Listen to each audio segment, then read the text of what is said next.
Amigos, por serem muitos os castelhanos e grandes senhores, tanto maior a honra e louvor vos virá de os vencerdes.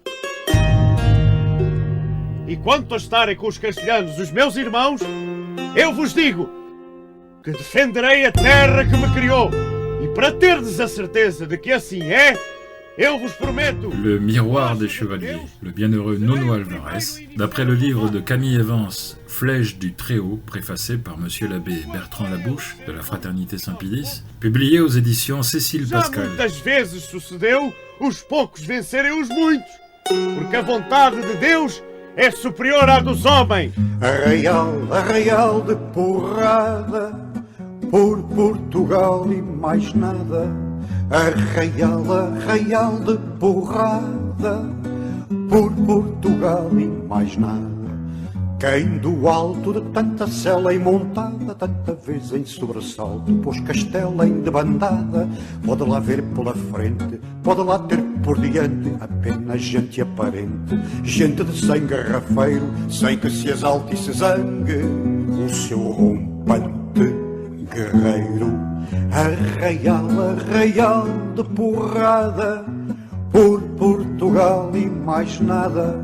Arraial de porrada, por Portugal e mais nada.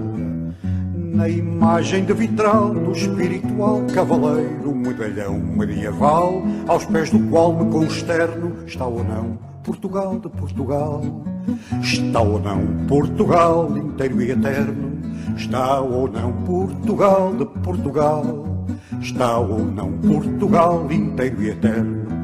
Arraial de porrada, por Portugal e mais nada. Arraial de porrada, por Portugal e mais nada.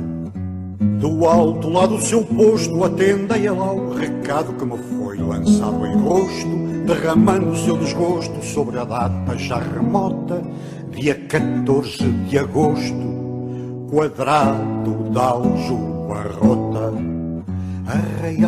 Arraial de porrada, por Portugal e mais nada.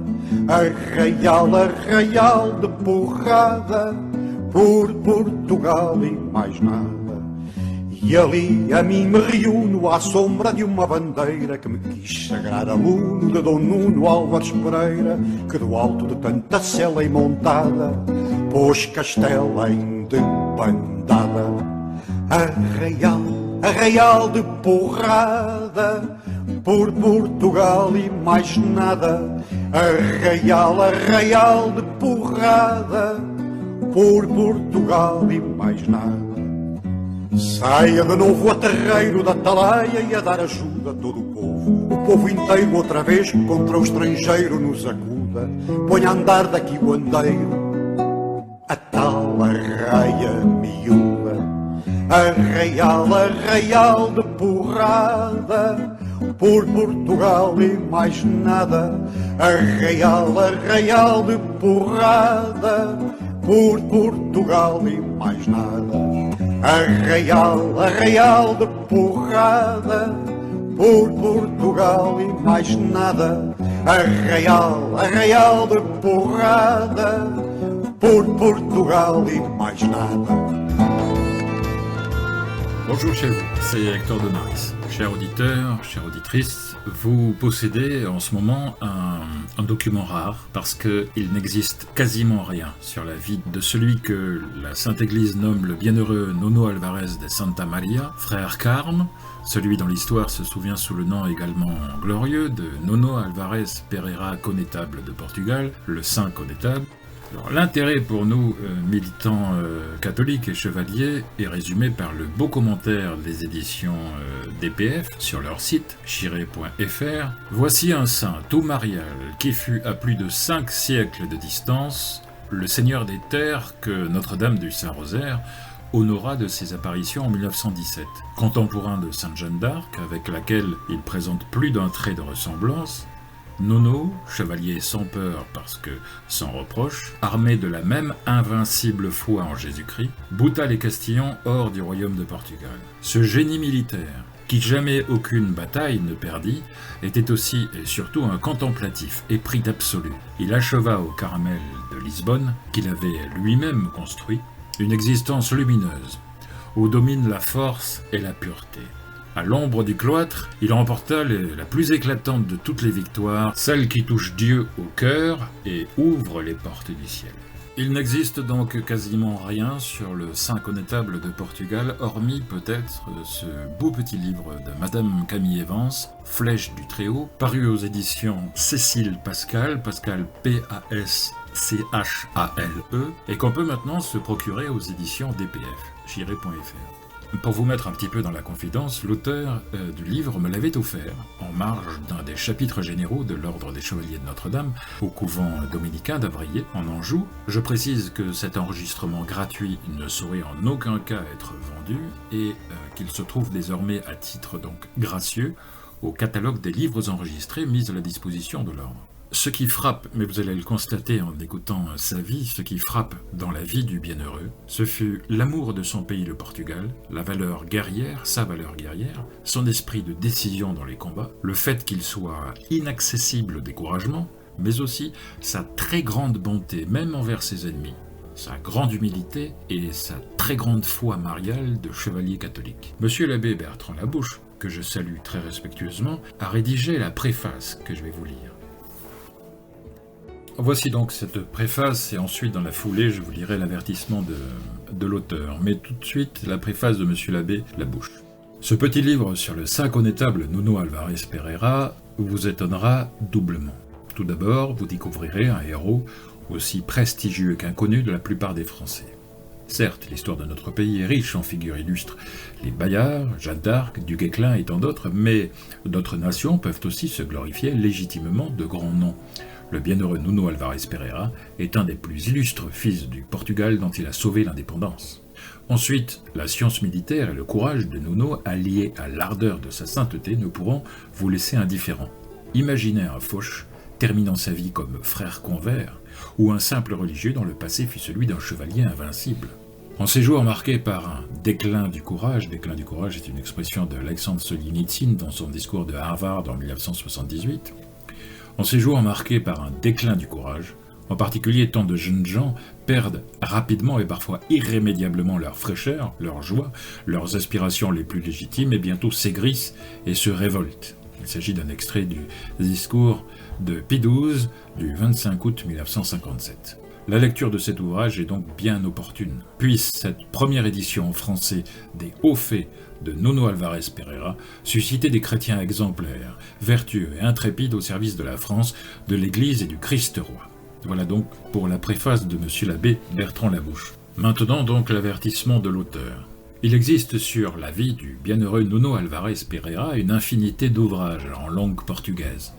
Dans le livre Fatima, le message pour notre temps, les lecteurs auront pu découvrir les grandes lignes de cette existence héroïque. Mais, à notre connaissance, aucun ouvrage en français ne lui est entièrement consacré, d'où le présent opuscule.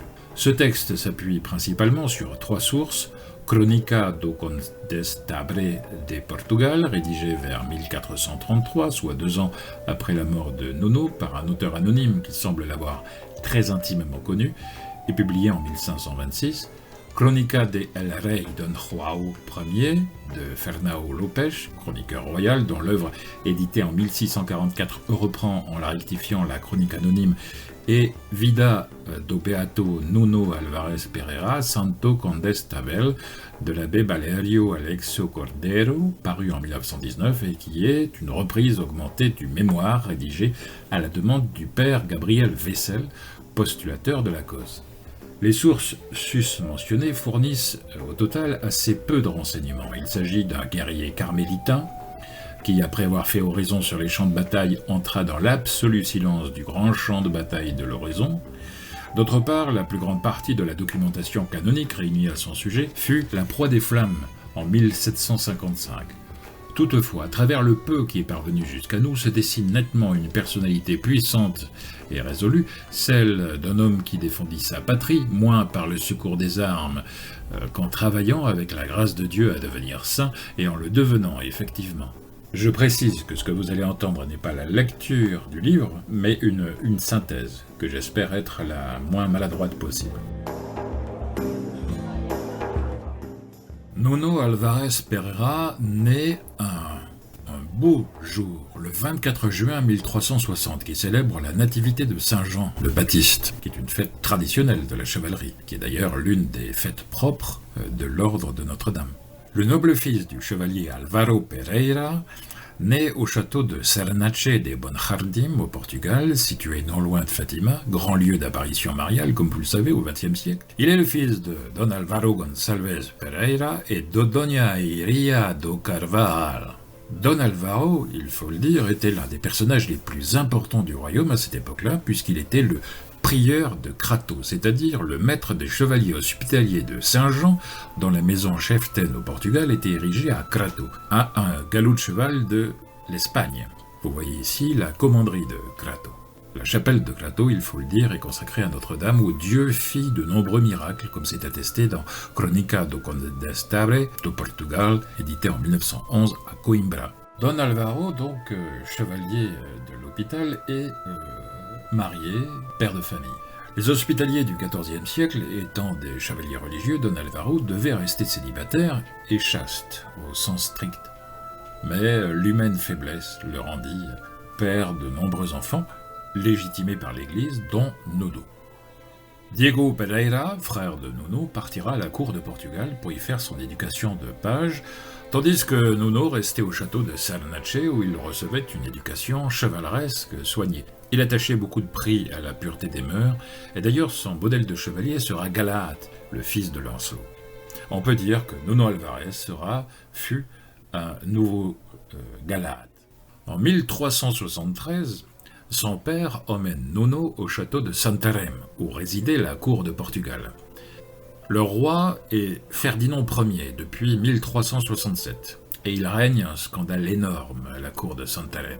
Ferdinand Ier de Portugal se devait d'épouser la princesse espagnole Éléonore de Castille, fille du roi Henri II, au terme du traité d'Algautim passé en 1371. Or, voici que ce souverain portugais vole Éléonore Tellez de Meneses, dont il était tombé follement amoureux, et Éléonore Tellez était déjà l'épouse d'un des courtisans du roi. Peu importe pour Ferdinand, qui fait annuler son projet de fiançailles, et qui également fait annuler le mariage de Léonore Tellez par un juge. Léonore, il faut le savoir, elle est détestée par le peuple qui l'appelle la perfide.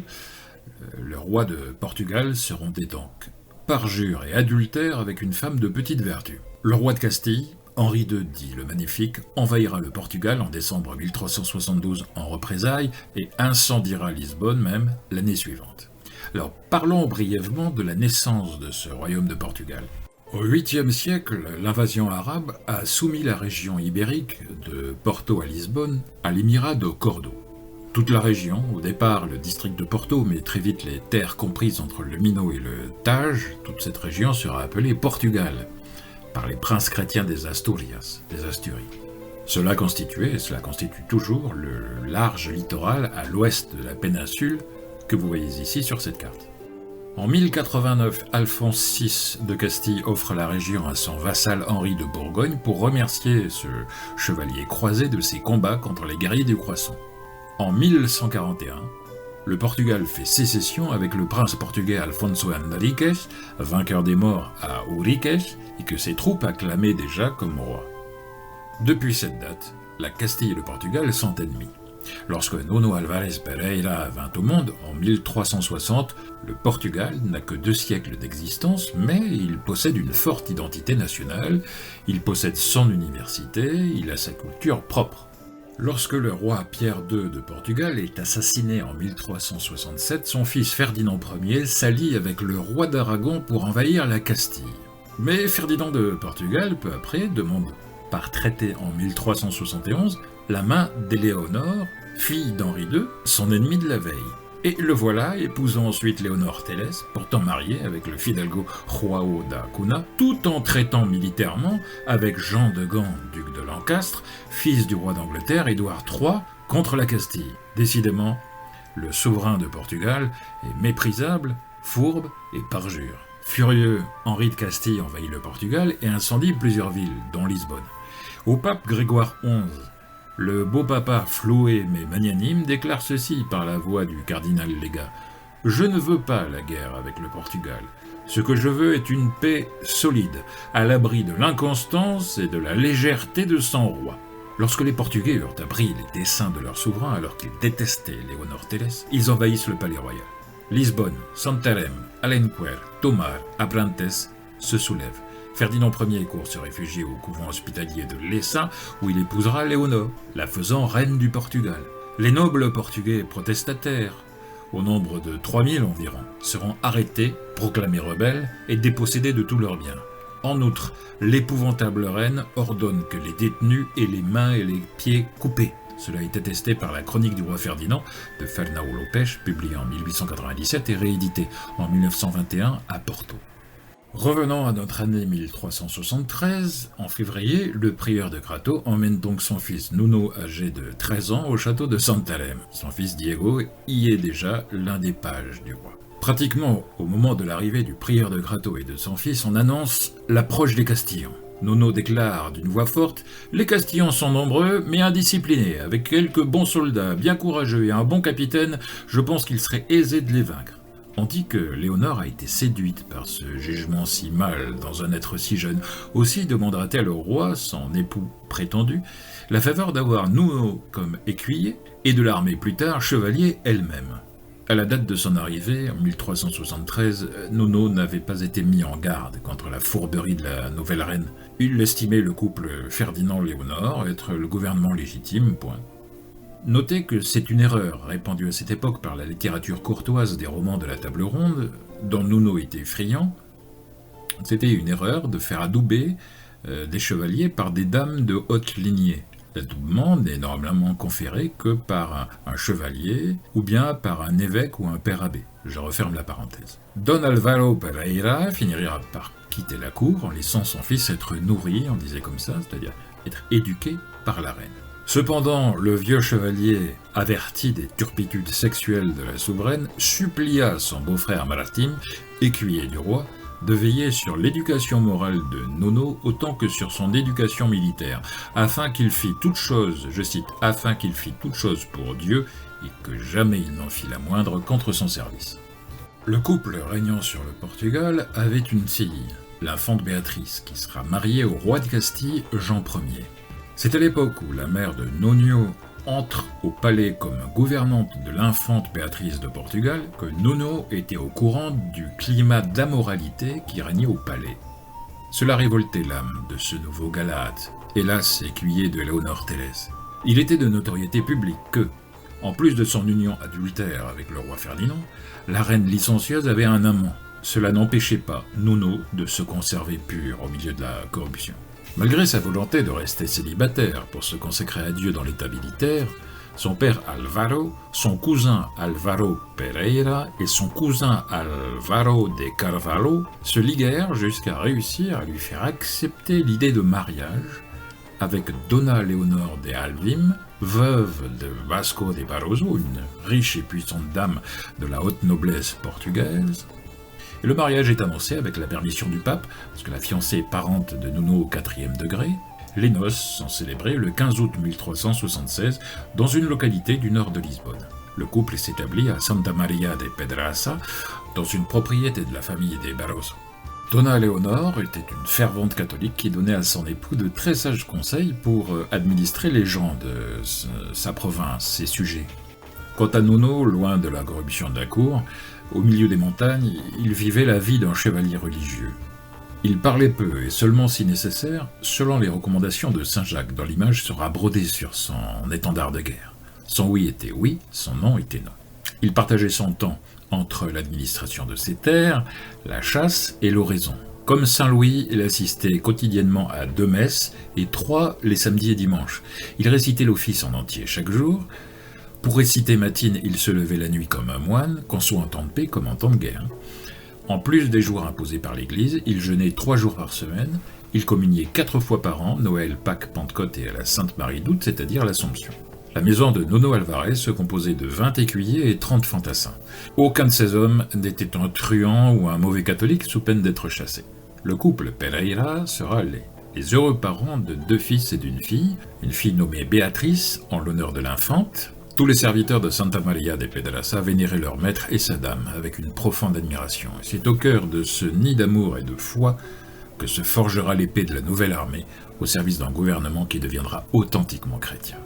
En mai 1378, Don Álvaro Pereira meurt en son château d'Almeida. Nuno est là, son père part pour la demeure de Dieu avec les prières et les sacrements de l'église. 18 de ses enfants sont présents. Une immense procession avec la participation des chevaliers de l'hôpital de Santiago conduit le cercueil du grand maître à sa dernière demeure.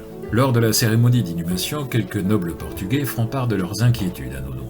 Le roi Ferdinand Ier ne renonce pas à son vieux projet de l'an 1367, vous savez, celui de se faire couronner roi de Castille. On le sait par un courtisan influent surtout auprès de la reine, João Andeiro, que le trop faible Ferdinand Ier a fait comte d'Orem et ambassadeur en Angleterre auprès de Jean de Gand, duc de Lancastre. Suite à des pourparlers anglo-lusitaniennes, des troupes anglaises débarquent en 1381 au nord sur les rivages castillans de l'Atlantique. En riposte, les troupes castillanes commandées par Fernando Osores, grand maître des chevaliers de Santiago, pénètrent en Portugal.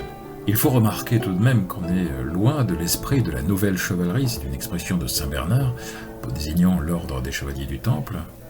Donc on est loin de cet esprit de la nouvelle chevalerie, qui les Templiers avaient toujours refusé de lever l'épée contre des chrétiens. Ici on voit un affrontement entre différents ordres militaires du XIVe siècle. La province de l'Alentejo est envahie par les Espagnols. Le roi Ferdinand donne ordre à Nuno de foncer à Portalegre pour prêter main forte à son frère Pedro qui défendait la ville. Nuno est juste âgé de 18 ans, il faut le dire. Les chevaliers de Santiago et les Espagnols se sont frayés un sentier de flammes et de sang jusqu'à Coruche et Pavia en faisant énormément de prisonniers. Les chefs militaires de l'Alentejo, sur ordre de Ferdinand, s'unissent contre Fernando Osores qui a dressé son camp à Badajoz. Le but est de prendre les Espagnols par surprise. Les Portugais allaient réussir lorsque les guetteurs annoncent l'arrivée de la colonne de l'infant Jean de Portugal, fils d'Inès de Castro et demi-frère de Ferdinand Ier, de Jean, grand maître d'Avis. Que s'était-il passé ? Eh bien, les manœuvres de la perfide Léonore Tellez l'avaient poussé, l'infant Jean de Portugal, à faire assassiner son épouse, et l'infant Jean dut s'enfuir en Castille. C'est ainsi que Jean de Portugal arrivait à la rescousse du grand maître de Santiago. À la nouvelle de cette arrivée, les chefs de l'armée royale voulurent se retirer du combat, ce que désapprouvait et impuissant Nuno. Celui-ci s'avisa donc de provoquer en combat singulier le prince João Osores, fils aîné du grand maître des chevaliers de Saint-Jacques, du moins il en avait l'intention, et il le fit savoir. 10 Portugais contre 10 Espagnols. Si les Portugais remportent la victoire, les Espagnols bien sûr se retirent du Portugal. Nuno se proposait de tuer João Osores et le fit savoir au prince, qui accepta le combat. Informé, le roi Ferdinand lui ordonne de ne rien faire. Il craignait de perdre Nuno. Humilié, mais mettant la discipline et le respect de l'autorité au-dessus de sa personne, Nuno doit annoncer à l'Espagnol qu'il renonce. Des suites de l'incompétence du gouverneur militaire de Lisbonne à protéger la ville, le roi le démet de sa charge et le fait remplacer par l'un des frères de Nuno, Pedro Alvarez, assisté de Nuno, donc Diego, Alvaro, Fernando et Rodrigo. Les premiers combats sont à l'avantage des Portugais, les Castillans n'étant pas habitués à autant d'impétuosité. Mais bientôt on annonça l'arrivée de 200 soldats castillans, ce qui provoqua le doute chez les Portugais. Alors pour les encourager au combat, Nuno a été magnifique. Il éperonne son cheval en direction des Castillans, seul lance au poing. Aucun coup de l'ennemi ne parvint à l'atteindre. Sa lance se brise au premier choc, il sort en épée et coupe des têtes, à droite et à gauche. Soudain, son cheval s'effondre, Nuno est coincé au sol, la jambe retenue sous le poids de l'animal blessé. C'est un prêtre de Lisbonne, Basco do Couto, qui le délivre en coupant rapidement la sangle de la selle et en extrayant Nuno de dessous l'animal. C'est la victoire côté portugais car des troupes de réserve commandées par Fernando, Diego Pereira et Pedro do Casal attaquèrent les Castillans par l'arrière. Mais la victoire est miraculeuse. On ne déplorait aucun mort chez les Portugais. Toute la population de Lisbonne ovationna ses libérateurs. Alors que les Castillans se préparaient à attaquer Badajoz, soudain les envahisseurs se retirent pour une raison inconnue. La paix est signée entre les deux nations, un salvatella de ma gauche en avril 1383. À l'appui de sa signature, Ferdinand Ier de Portugal s'engage à marier sa fille, l'infante Béatrice, au nouveau roi de Castille, Jean Ier. C'est ce qui fut fait. Nuno Álvarez Pereira était opposé à cette alliance, d'autant plus qu'il déplorait la soumission du vieux roi Ferdinand, subitement tombé malade, à l'antipape Clément VII. Les noces entre Jean Ier de Castille et Béatrice de Portugal étaient célébrées le 14 mai 1383, et un incident va émailler le banquet de noces. Cet incident a été provoqué surtout par le scandaleux spectacle des 12 échanges, alors que Ferdinand Ier était cloué au lit, 12 échanges entre Léonor Tellez et Juan Ondeiro, comte d'Urem, le favori. Nuno quitte sa place et renverse la table où se tenait le roi de Castille et sa nouvelle épouse, le comte d'Urem et celle qui deviendra bientôt la régente, la Messaline Léonor Tellez de Meneses. On rapporte qu'après cet incident, le roi de Castille prononça cette phrase à propos de Nuno. « Celui qui est capable de ça aura le courage de faire beaucoup plus encore. » L'acte de guerre posé par Nuno, le futur champion du futur Jean Ier de Portugal, l'acte de ce 14 mai 1383, montrait ce dont le Portugal catholique sera capable, sous la conduite d'un tel capitaine, comme on disait, pur comme l'aurore et fort comme une armée. L'incident sera rapidement clos, le roi de Castille se faisant magnanime, Jean et sa nouvelle épouse repartent vers Tolède. Ferdinand Ier ne survivra que 5 mois à l'incident diplomatique léger entre la Castille et le Portugal. Le roi meurt de phtisie le 22 octobre 1383 en son palais de Lisbonne. Ferdinand est enterré dans l'abbaye franciscain en l'église Saint-François de Paule à Lisbonne. Le peuple est scandalisé de voir que la reine n'accompagne pas le corps de son époux défunt. 30 jours après le décès royal, les cérémonies du Trintario sont l'occasion de réjouissances et la régente convie tous les dignitaires du royaume. La nouvelle régente déclare gouverner au nom de la reine du Portugal, sa fille Béatrice, par ailleurs épouse du roi Jean Ier. C'était aux yeux de Nuno, comme à ceux de la majorité des Portugais fidèles, c'était ni plus ni moins livrer le Portugal à la Castille. Nuno est présent, accompagné de 30 hommes en armes. Le roi Ferdinand avait finalement compris, peu avant le mariage de sa fille avec le roi de Castille, que son épouse Léonore le trompait avec Jean Ondeiro, comte d'Urem, et avait voulu donner l'ordre de tuer celui qui le déshonorait. Il avait eu le projet de faire exécuter l'acte par le grand maître d'Avis, avant que de renoncer temporairement. Le moment, c'est-à-dire les noces de sa fille avec le roi de Castille, le moment était mal choisi. De son côté, Nuno, inspiré par Dieu, savait que Jean d'Avis, frère du défunt, devait être le nouveau roi, et non pas cette pécheresse publique qui traînait dans la boue la couronne du Portugal. Jean d'Avis est informé du plan de tuer le comte d'Urem par le propre oncle de Nuno, Rui Pereira, mais le prince préfère attendre. C'est à cette période que Nuno reçut d'un armurier de Santarém la prophétie qu'il serait comte d'Urem. « Vous ne devez rien, vous ne me devez rien, monseigneur, vous ne me paierez que lorsque vous serez devenu comte d'Urem. » Nuno lui avait commandé l'embellissement, l'affûtage de son épée. Le glaive du futur connétable portait la marque de l'armurier, c'est-à-dire une croix surmontée d'une étoile, et sous la croix la devise « Excelsus super omnes gentes dominus », le Seigneur élevé au-dessus de toutes les nations. De l'autre côté de la lame était gravée la croix fleur-de-lysée des Pereira, avec dans la croix l'inscription « Don Nuno Álvarez Pereira », avec au-dessus « Maria ». Vous ne me devez rien, monseigneur, vous me paierez que lorsque vous serez devenu comte d'Urem. Telle était la prophétie. Allait-elle se réaliser? C'est Don Álvaro Páez, ancien chancelier de Ferdinand Ier, qui réussira à convaincre le maître d'Avis d'accomplir ce geste cruel mais nécessaire pour l'avenir du pays. Le maître d'Avis fait avertir Álvaro Páez de se tenir prêt. Le grand maître paraît une première fois au palais au milieu de la nuit. Il sait que la mauvaise souveraine ne paraît jamais en public sans son amant à ses côtés. Il demande à être reçu par la reine. L'audience est fixée pour le lendemain matin, 6 décembre 1383, à tierce, c'est-à-dire vers 9h. À l'heure dite, majestueux dans son manteau de grand maître de l'ordre d'Avis, le frère du roi défunt paraît escorté de 20 hommes en armes. À côté de la reine se tient le comte Ondeiro. Léonore lui demande la raison d'une telle entrevue.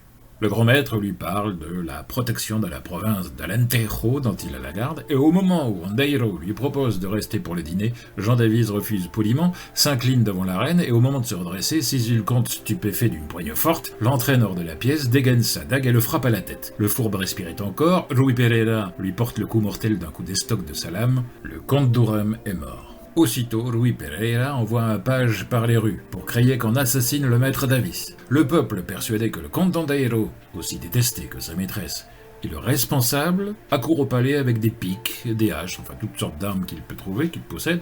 Paes fait ordonner que toutes les cloches de la ville sonnent, seule la cathédrale se taisait. Don Martillo de Zamora s'y est barricadé. Il est dans le clocher en compagnie de visiteurs, le prieur de Guimarles et un notaire de Silves.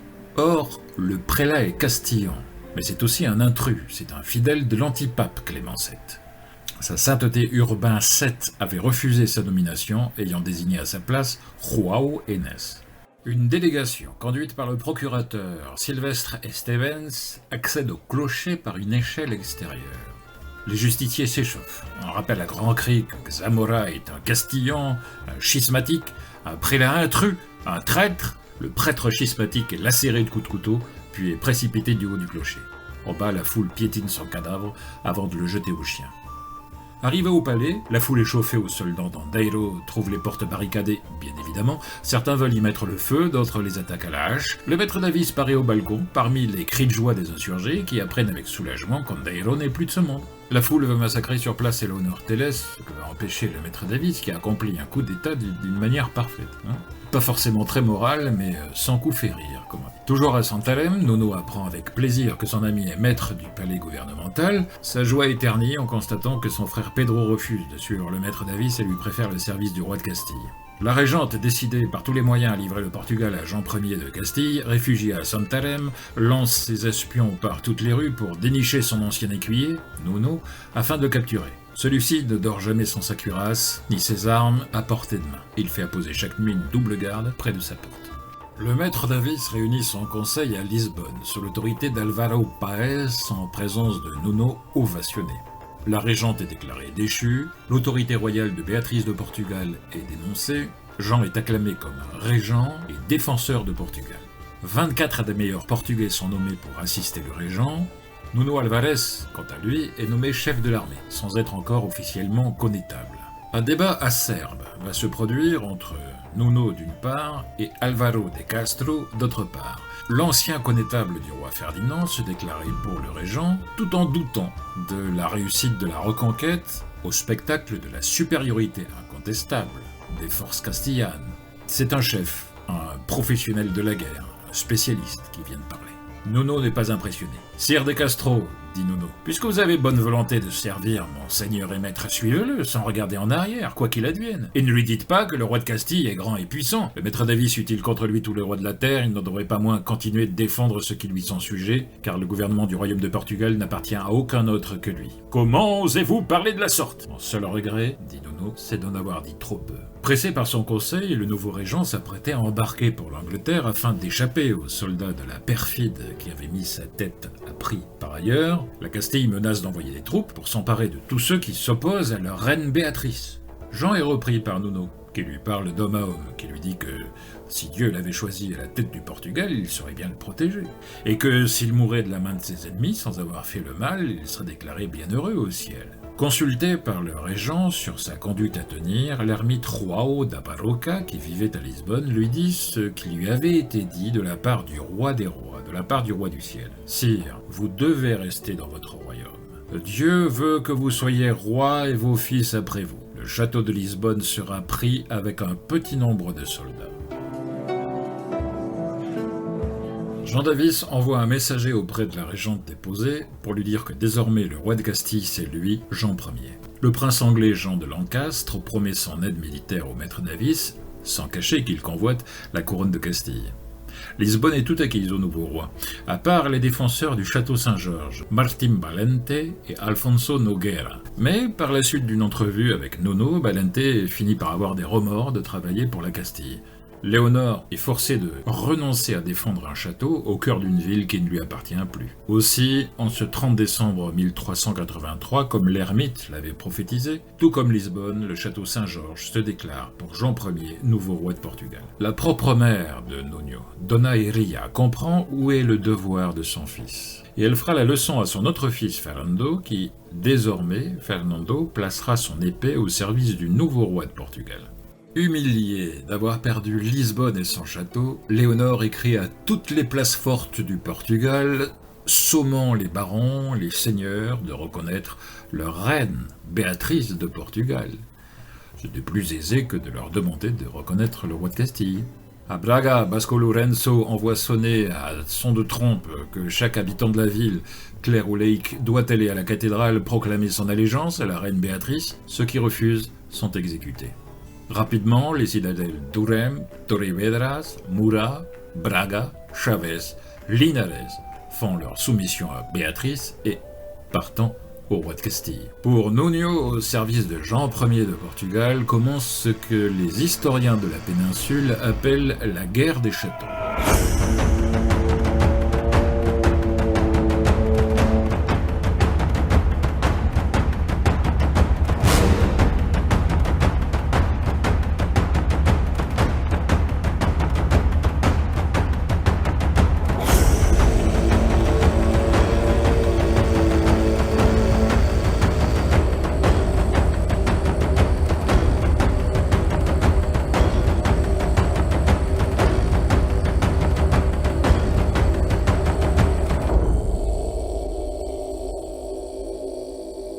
Cela m'entraînerait trop loin, trop long, de présenter cette guerre des châteaux dans les moindres détails. Camille Evans en parle sur 6 chapitres. Je ne vais donc présenter ici que l'essentiel, sans oublier de mentionner l'héroïsme de Nuno à chaque fois que cela sera nécessaire. C'est d'abord la conquête de Montserrat, dont le gouverneur, seul parmi tout son peuple, ne se voulait reconnaître que du roi de Castille.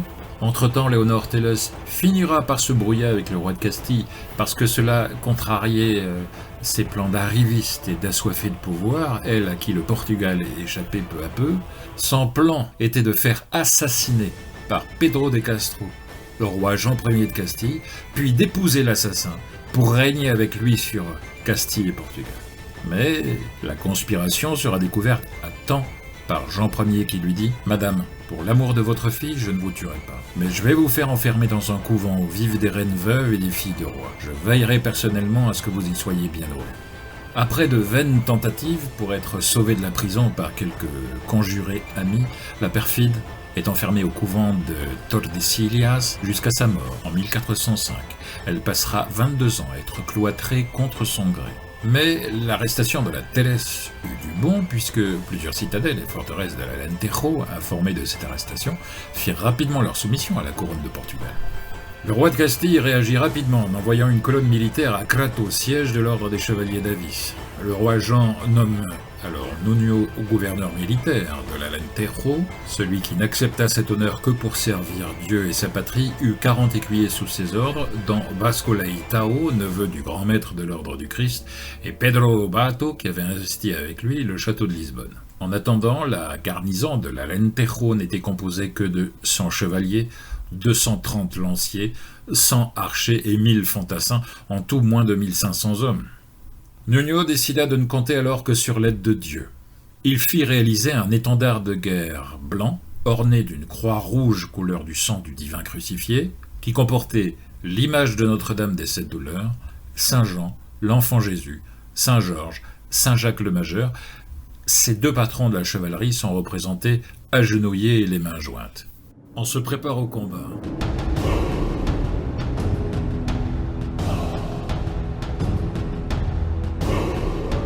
Les Castillans se rangent en ordre de bataille. 5000 hommes, dont 3000 fantassins, 2000 chevaliers commandés par la fine fleur de la noblesse espagnole et quelques renégats portugais, dont les frères de Nuno, Pedro et Diego. Ainsi que le fera un certain Colonel Trevis, plus de 450 ans plus tard, dans une mission espagnole du Texas transformée en fortin contre les Mexicains de Santa Anna, le chef des armées portugaises trace une ligne sur le sol et ordonne à ceux qui veulent rester se battre de se placer de ce côté-ci, et ceux qui veulent le quitter de se placer de ce côté-là. Et comme plus tard les braves défenseurs de l'Amo, tous se rangent du bon côté, décidés à vaincre ou mourir pour l'Alentejo et pour leur capitaine, Nuno Álvares.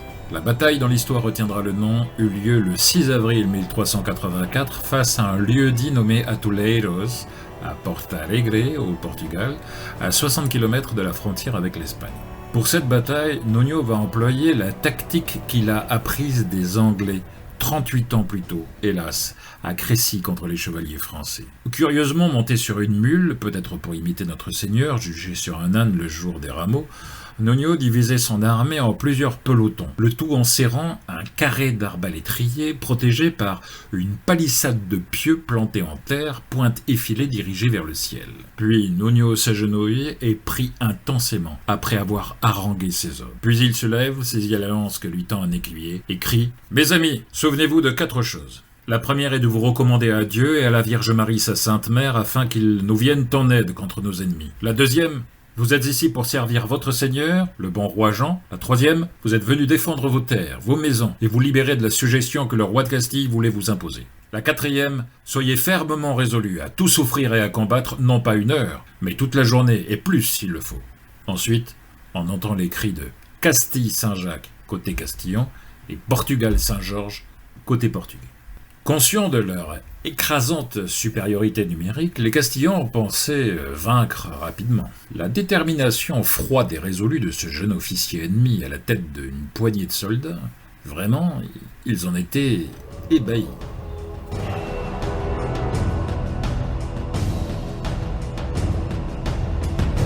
La cavalerie castillane charge alors. Au premier choc, les montures viennent s'empaler sur les pieux que les chevaliers découvraient avec horreur au dernier moment, tandis qu'une pluie de pointes d'acier tombait du ciel. C'est tout de suite un cri d'horreur chez les Castillans. Certains chevaliers encore valides essaient de fuir la zone de combat. Nuño donne alors l'ordre aux chevaliers de les poursuivre. L'infanterie espagnole, privée de l'appui de la cavalerie, est froidement massacrée. Le Portugal est vainqueur.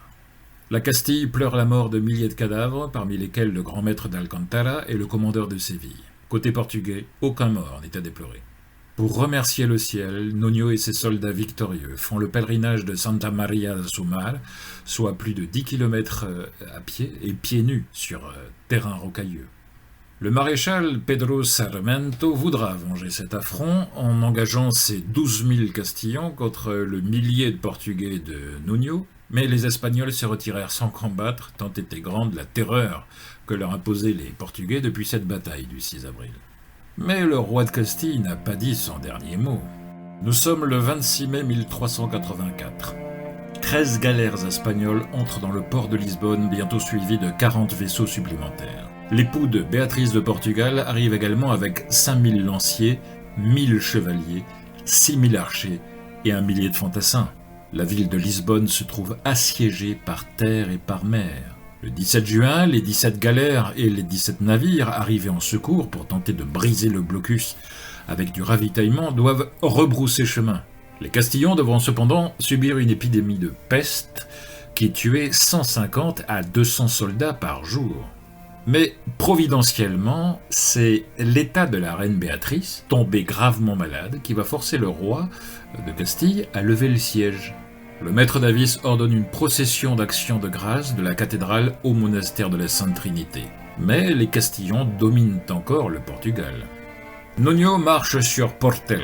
Un citoyen de la ville ouvre la porte. Le gouverneur de la ville fait sa soumission au roi Jean de Portugal.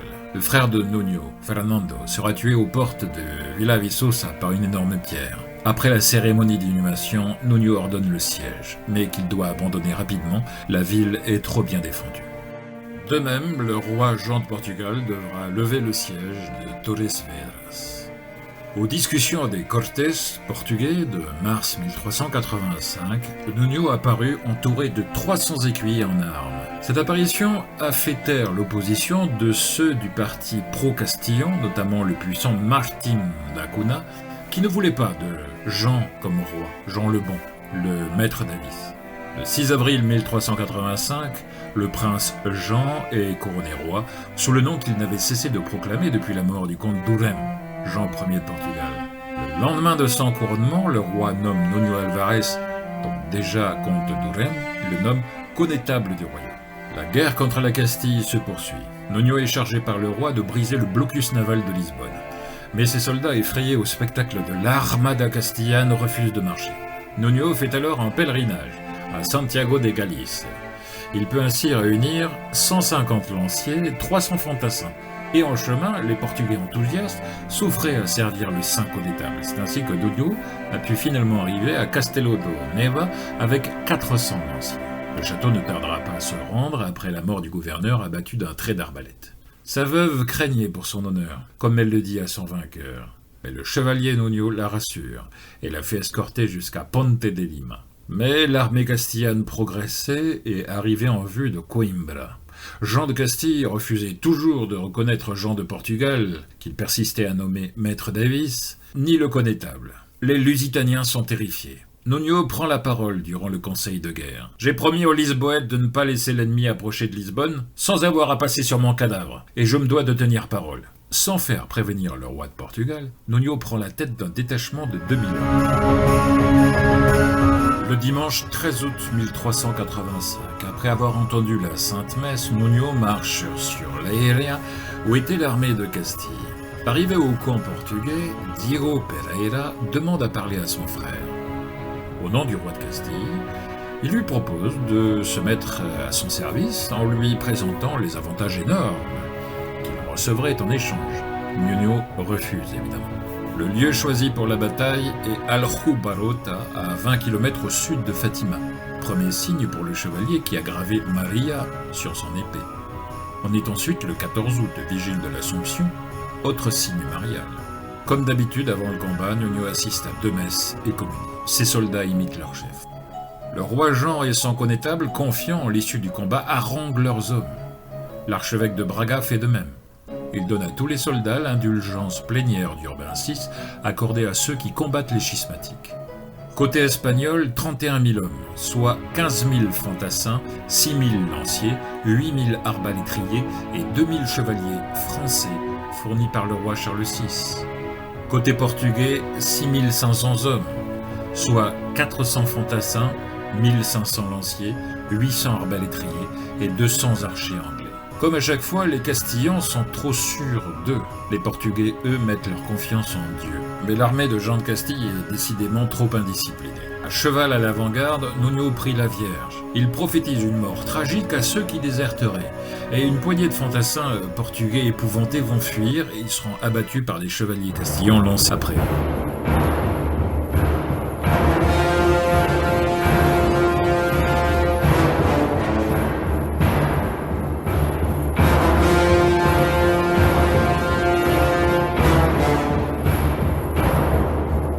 Le combat s'engage à Vêpres. Nuño avait placé son armée sur une pente raide surplombant l'armée de Castille. Comme il l'avait escompté, les Castillans résolurent de ne pas attaquer de front, mais de contourner la colline. Les chevaliers français du camp castillan chargent. Ils se heurtent à de redoutables fossés. Ils mettent pied à terre, et là c'est une pluie de flèches anglaises qui leur tombe dessus. L'avant-garde castillane, prise en tenaille, engage avec les Portugais un combat au corps à corps.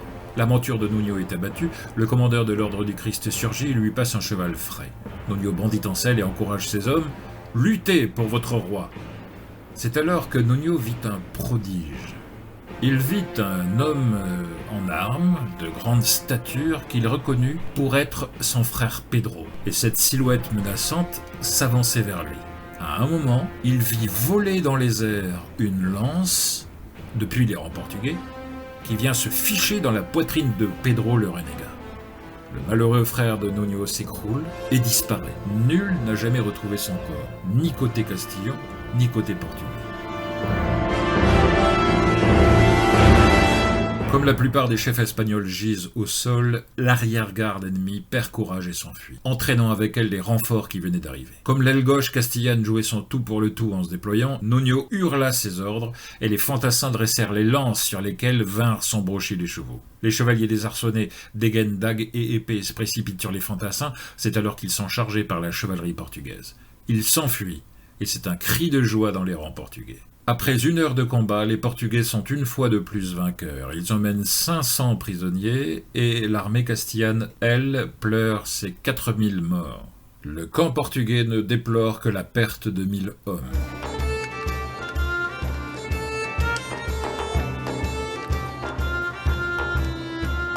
à l'ébahissement je crois même qu'on disait à l'ébobissement, à être ébobi, l'ébahissement de la nation portugaise, le roi Jean annonce le 17 août 1421 que le connétable avait décidé de se retirer au Carmel de Lisbonne. Il n'entre pas au Carmel comme religieux, il garde sa cuirasse sous son large scapulaire et s'installe dans une petite maison attenante au couvent. Il se retire dans la solitude en restant à la disposition du Portugal. 1422, Nuno, premier ministre du roi, deuxième connétable de Portugal, septième comte de Barcelos, troisième comte d'Urem, deuxième comte d'Arraiolos, prend l'habit de Donato alors qu'on lui suggérait au moins d'être prêtre. Donato, c'est la situation la plus humble. Le Donato ou frère donné est moins qu'un frère convers chez les Carmes.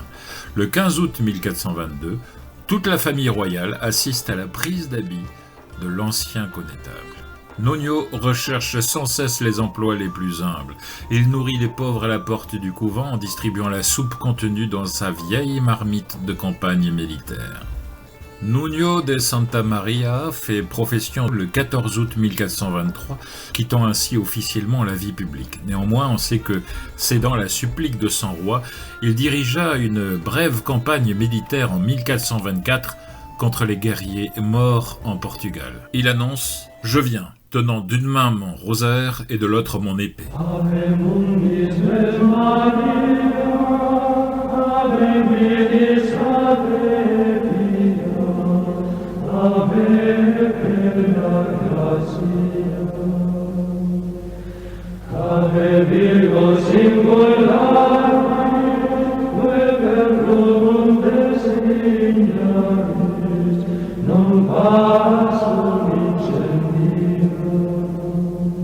Le frère Nuno de Santa Maria connaissait d'avance la date de sa mort.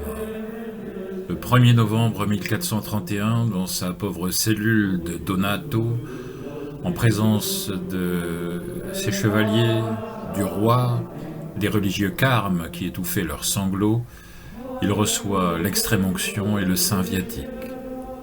Il demande qu'on lui lise la Passion selon saint Jean, qui est l'évangile de la messe votive de Notre-Dame du Mont-Carmel, et le voici qui s'éteint discrètement, sans agonie, la tête appuyée contre la poitrine de Jean Ier de Portugal, de qui il ne cessa d'être l'ami le plus fidèle, et ce fut le roi, inconsolé, qui lui fermit les yeux.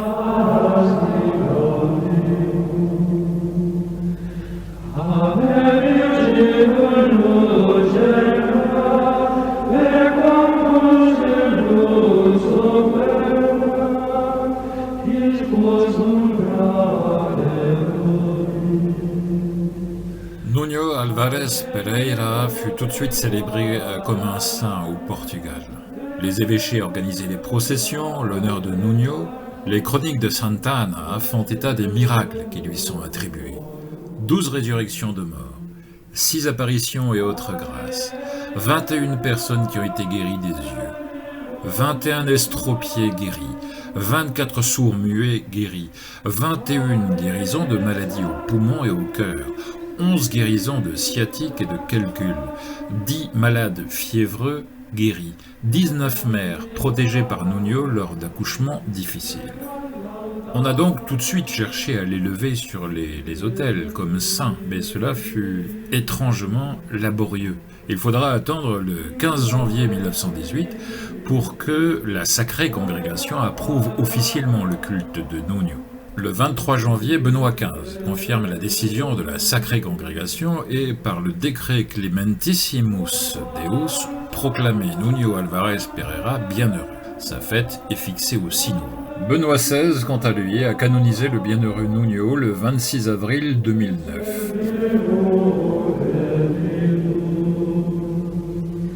Pour ma conclusion, j'emprunterai les mots de monsieur l'abbé Bertrand Labouche qui évoque Nuno sur le site de la Porte Latine, le site de la Fraternité Saint-Pédis.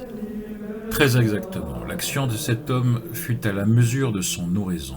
Il fut un véritable homme d'action parce que son action nourrie, engendrée par la prière, était celle voulue par Dieu, qui fait tout avec ordre, poids et mesure. Dans la biographie du bienheureux Nuño, il nous est rapporté que des soldats ennemis venaient la nuit dans le camp du grand général portugais simplement pour voir qui il était. Qui était cet homme qui n'hésitait pas à faire distribuer du blé à l'ennemi affamé? À la question « Comment se fait-il que vous ne perdiez jamais une bataille ?» il répondait « Pour me vaincre, il suffit de m'empêcher de communier avant. » Un jour, au plus fort d'une bataille, alors que tout semblait perdu, Nuño Alvarez disparut derrière des rochers et se mit en prière. Quand un soldat affolé vient le chercher, il repart comme un lion en traînant ses hommes, mit l'ennemi en déroute. L'action transposait l'exemple, l'apostolat, l'accomplissement du devoir d'État. L'action appelle la prière, nécessairement, sinon elle se mue en agitation, en s'affaiblit. Et la prière véritable, notre chapelet quotidien par exemple, engendre du bon travail, une action profonde. Aujourd'hui, l'homme détruit, n'édifie plus, parce qu'il ne prie plus. Une âme qui ne prie pas condamne son action à la stérilité, perd son temps avant de se perdre elle-même. La prière, c'est exactement le contraire d'une perte de temps. Pour nous, chevaliers, le saint connétable Nuño Alvarez Pereira, frère carme de Sainte-Marie, est un exemple lumineux, une voie à suivre. Bien entendu, il est, comme d'autres grands saints chevaliers, Saint Louis, son cousin Saint Ferdinand III de Castille et Léon, Saint Matthieu de Beauvais ou Saint Amédée, duc de Savoie, il est peu imitable. Cependant, il doit nous léguer une de ses hautes vertus, ne pas se décourager, jamais, même si l'ennemi est 4 fois plus nombreux. Il me semble que c'est à nous, chevaliers et militants catholiques, à une époque moderne où le pouvoir politique est corrompu et où le pouvoir religieux est hérétique, où les ennemis de notre culture et de notre histoire nous cernent de toutes parts, il me semble que c'est à nous que s'adresse son discours avant la miraculeuse victoire de Toleiros du 6 avril 1384, il y a exactement 640 ans cette année, et alors que les Castillans étaient au moins 3 fois supérieurs en nombre. Voilà ce qu'il a déclaré dans sa harangue. « Mes amis, vous me dites que les Castillans sont nombreux, qu'il se trouve parmi eux de grands seigneurs. Et moi je vous déclare que plus les Castillans seront nombreux et élevés en dignité, plus votre honneur sera grand. Si vous voulez être mes compagnons d'armes, je vous promets d'être le premier à affronter l'ennemi. Si certains ont peur, qu'ils partent dès à présent. Avec les quelques braves qui restent, je vaincrai. La victoire appartient tout entière à Dieu et non aux hommes. Ayant en Dieu ferme espérance, je suis sûr qu'un petit nombre des nôtres vaincra un grand nombre d'ennemis. »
L'ennemi, beaucoup plus nombreux, se suffit à lui-même. Cet ennemi-là a confiance en lui. Nous devons mettre notre confiance en Dieu. La différence est de taille.